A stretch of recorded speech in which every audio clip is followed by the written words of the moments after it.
Luz e Paz para hoje. Uma série de temas bíblicos da autoria de Joaquim Dias, na voz de António Sala.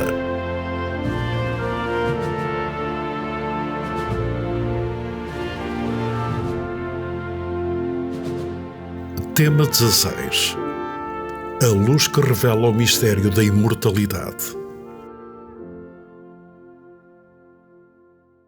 Mas segundo o seu propósito e graça que nos foi dada em Cristo Jesus antes dos tempos dos séculos e que se manifestou agora pela aparição de nosso Salvador Jesus Cristo, o qual aboliu a morte e trouxe à luz a vida e a incorrupção pelo Evangelho. Segundo a Epístola a Timóteo 1, 9, 10. A questão da vida e da morte tem sido ao longo dos tempos um tema de debate filosófico e de análise científica.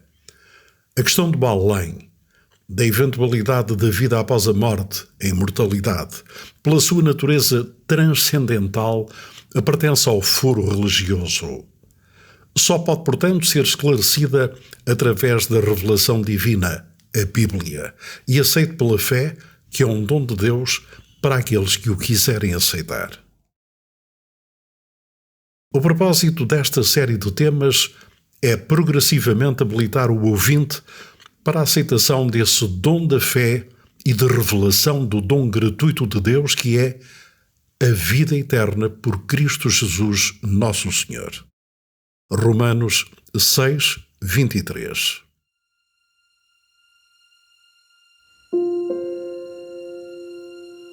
A imortalidade. Quem é o único ser imortal? É Deus, o único poderoso Senhor, Rei dos Reis e Senhor dos Senhores, aquele que tem, Ele só, a imortalidade e habita na luz inacessível. 1 Epístola a Timóteo 6, 15, 16. Porque é que existe a morte? Porque o salário, isto é, o resultado do pecado é a morte, mas o dom gratuito de Deus é a vida eterna por Cristo Jesus nosso Senhor. Romanos 6, 23. Para que veio Jesus à Terra? Para nos dar vida. Eu vim para que tenham vida e a tenham em abundância. João 10, 10.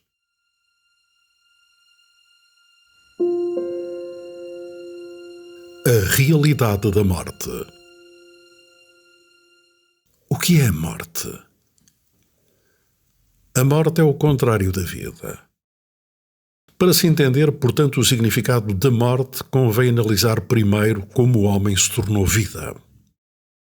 Que material usou Deus para formar o homem?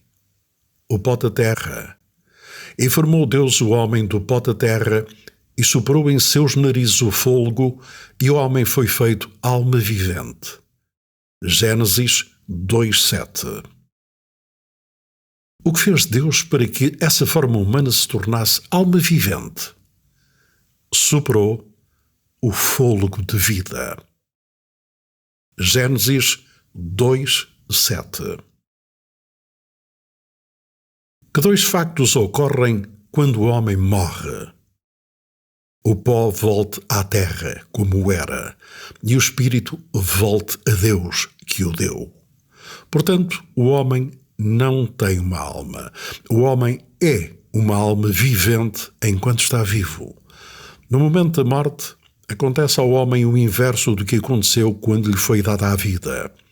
O corpo transforma-se em pó da terra e o espírito, ou seja, o fôlego da vida, volta a Deus que o deu. Eclesiastes 12, 7.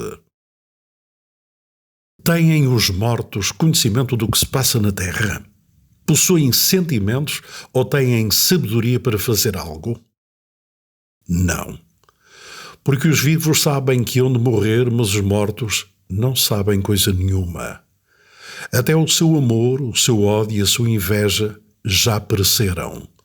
Logo, Tudo quanto te vier à mão para fazer, faze-o, porque na sepultura para onde tu vais não há obra, nem indústria, nem ciência, nem sabedoria alguma. Eclesiastes 9, 5, 6 e 10. Podem os mortos louvar a Deus? Os mortos não louvam ao Senhor. Salmos 115, 17. Aqui é comparada à morte na Bíblia, a um sono. Assim falou Jesus: Lázaro, nosso amigo, dorme, mas vou despertá-lo do sono. O apóstolo Paulo faz a mesma comparação. Não quero que sejais ignorantes acerca dos que já dormem, como os demais que não têm esperança. João 11, 14. Primeira Epístola aos Tessalonicenses 4, 13.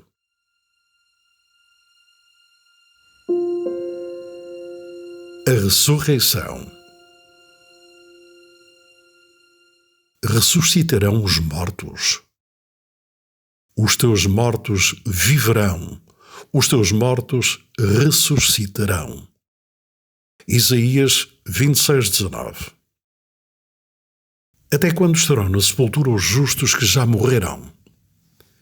Até à vinda de Cristo, porque o mesmo Senhor descerá do céu e os que morreram em Cristo ressuscitarão primeiro. Primeira Epístola aos Tessalonicenses 4, 16, 17. Em que condições e com que natureza ressuscitarão esses mortos?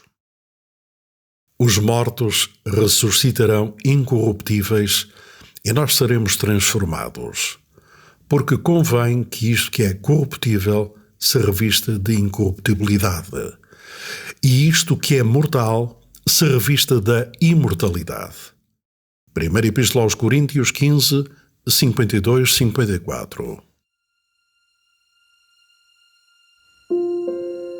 A mentira e a verdade satânica.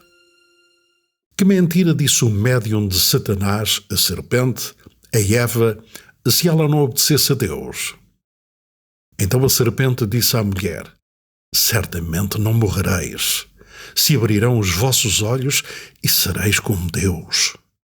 Gênesis 3, 4, 5. Que verdade envenenada, disse Satanás. Se abrirão os vossos olhos, sabendo o bem e o mal. Não era desejo de Deus que o homem conhecesse o mal, mas, devido à desobediência, o homem passou a conhecer e a sofrer o mal com todas as suas consequências inerentes ao pecado. Gênesis 3, 5. Como considera Deus a prática daqueles que tentam comunicar-se com os mortos? Uma abominação. Entre ti se não bastará adivinhador, nem prognosticador, nem agoureiro, nem feiticeiro, nem encantador, nem quem consulta um espírito adivinhador, nem mágico, nem quem consulta os mortos. Todo aquele que faz tal coisa é abominação ao Senhor. Deuteronômio 18, 9, 12.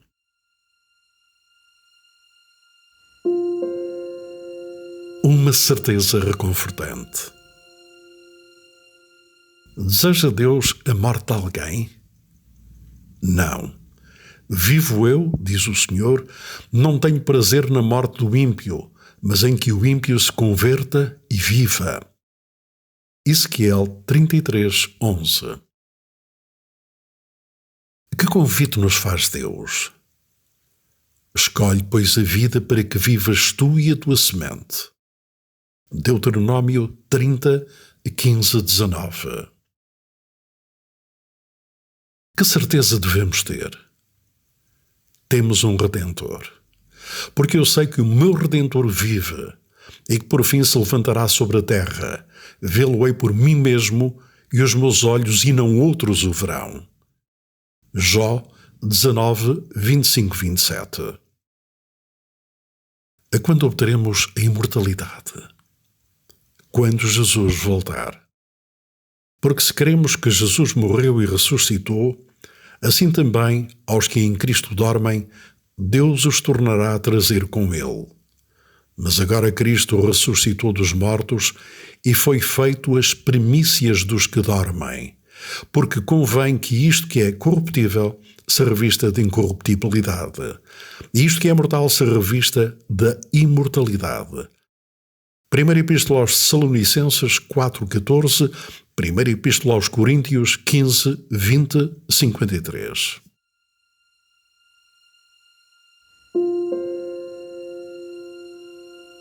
Conclusão.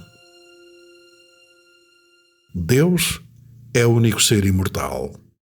A morte, que é a cessação da vida, surgiu como um intruso na experiência humana, devido ao pecado, que é a desobediência à lei de Deus. Pelo pecado, o homem tornou-se mortal.